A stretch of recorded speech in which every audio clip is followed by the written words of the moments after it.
What's up, guys? Mason the Brock Henderson here, and this is Timeless Season 1, Episode 4, Party at Castle Varlar. This one was pretty crazy, but also kind of funny, but also a bit intense at times. They're doing a very good job with the show so far. I can't say that I'm not impressed with... a lot of the time, the first 4 episodes of a season, it can take some time to really get into a show. It can take some time to really grab your watcher's attention. They've done that with me so far. The premise has been interesting, the characters have been fun to watch, and they're not really sticking to the same old script every single time. There have been some times where they stop the bad guy completely, sometimes where he kind of succeeds. So it's very interesting to see what's been happening. So this one is pretty much about Nazi Germany, which kind of interesting that that's where Legends of Tomorrow just were. Anyway, but this one, Flynn takes they think that he's taken the nuclear core back to them and giving them pretty much an atomic bomb.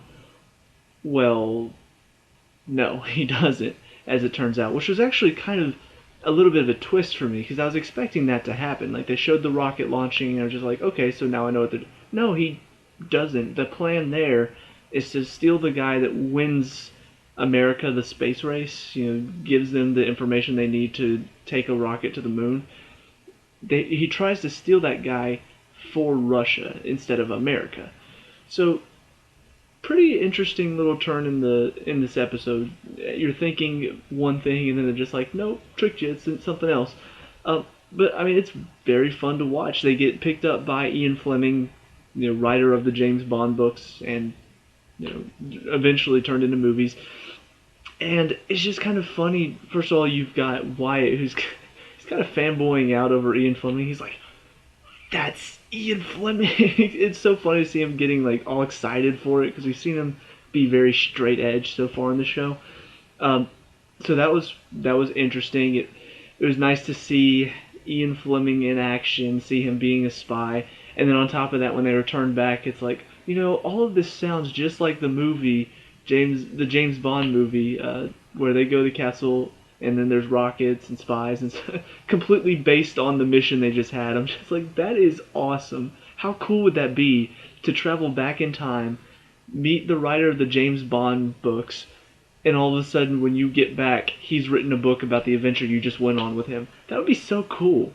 Of course, Wyatt's just like, we're in the James Bond movie. That's awesome. So we get this whole episode, pretty much beat by beat plays out kind of how you would expect. They do manage to make it out in time. But honestly, I was kind of wondering if everything was going to go according to plan, because as we saw in the last episode, Flynn actually got what he wanted. So it was kind of like, is he going to get little victories here and there? Well, in this one, he doesn't. They managed to stop him. They managed to deliver whatever his name was to the Allies. So it's nice to see that while sometimes Flynn gets the win, sometimes our heroes get the win too. So you're never really sure what to expect, never really sure how much of the timeline they're going to manage to keep intact this time, because it feels like every single time something's changing. There's always some little alteration to the timeline. It's just like, I feel like at some point this is going to have big repercussions, because time doesn't like to be messed with. So if we're treating time like an entity in the show, which they haven't really touched on that yet, but if we are eventually going to go there, I can't imagine that all of this is going to turn out okay. But anyway, like I said, the episode itself was interesting. I enjoyed seeing all the... It's nice to see how authentic they try to keep it. They don't have like German... They don't have German people speaking English. They have people who can speak English speaking English, and the rest of the time, people who speak German speak German. And then they give the subtitles. So I like that fact. I like the fact that they're not just like, oh yeah, everybody here can speak English, or oh no, we're all speaking German, but you're going to hear it as English. I like the fact that they keep it authentic. They do manage to keep it feeling real, which is kind of interesting seeing that happen in a time travel show. But I really enjoy a lot of the history that they're presenting. They do a good job of not just focusing on, oh, we gotta stop the time traveler guy and time travel and all this stuff. They also do a good bit of focusing on history and what actually happened in these times. So very, very good show in that aspect. On top of that, though, we also have character building and some of Lucy dealing with, how she lost her. I think it's how she lost her parents. No, her dad. No, what happened? I can't really remember that scene now. She was talking though about how like there was a moment where it looked like she felt like she was on she was staring at death. She says that's how I feel like I'm going into everyone, and then Wyatt of course tells his story. Honestly, I kind of lost a little bit of focus. I hate to say it, but it was pretty much a she finally tells him why she's not handling it well. She feels like she's on the verge of death every time she ventures out, and Wyatt, of course, just comforts her. It was a good little scene between them. It shows that they are growing as characters.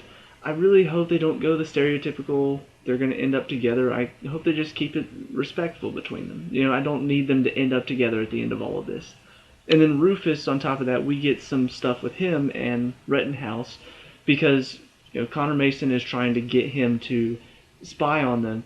And so he has a conversation with the guy that launched the space race, saying, "Don't you even care about all the people that died because of your invention?" He said, I did the same thing. I built something greater than you'll ever build. And all I can think about is all the people it's hurting." He's like, "But if you thought about that before you built it, you probably wouldn't have built it." And it's true. It's a very good point. And I think Rufus at that point just said, you know what, he's right, and I need to change. I can't keep doing this. I can't keep spying on these two because it doesn't feel right. I trust them. They trust me. I can't break that trust. And so he tells Connor Mason that, gives him back the thing, just says, I can't do it. And then on his way home, of course, Rettenhouse steps in. They shut off his car somehow. And then this old guy gets out of the car and says, isn't it best for the safety of your family? Shouldn't you be looking out for them? That's all we're trying to do. So we see that Rettenhouse, first of all, they are a real thing. And also, we see that they are not good by any stretch of the imagination. So it's kind of interesting, though, that I've seen some of these storylines before. I've seen the big bad corporation in the shadows that nobody wants to talk about but does exist. I've seen the bad guy who's doing bad things but possibly for good intentions. So I've seen that before. But I don't think I've ever seen these two combined in a time travel aspect before. That just feels like, I saw something similar, I guess, in Legends of Tomorrow. You had the people, the Time Masters were not really good, and then the bad guy was also somebody they were trying to stop. But in this one, it feels more like the bad guy and then this evil corporation are actually opposed against each other, and Lucy, White, and Rufus are just kind of caught in the middle of it. I like that. I like the fact that they're trying to stop Flynn from changing history, but I feel like at some point they're also going to be trying to stop Rettenhouse from whatever they're doing, and trying to shut them down too. So I like all the storylines they've got going. I like how it doesn't feel too cluttered. It feels like each one gets a good amount of time while not taking over the episode. We still have, this episode is about traveling back in time and working with Ian Fleming to save the space race. So they do a really good job in this show. I really enjoy what they're doing. I'm excited to see where the rest of the season goes. So let me know what you guys think down in the comment section below. Did you like or dislike this episode? What do you want to see continue? What do you want to see no more of? Let me know. We can talk about it, discuss all that good stuff. Leave a like and subscribe for future timeless reviews, and I'll see you at the next one. Peace out.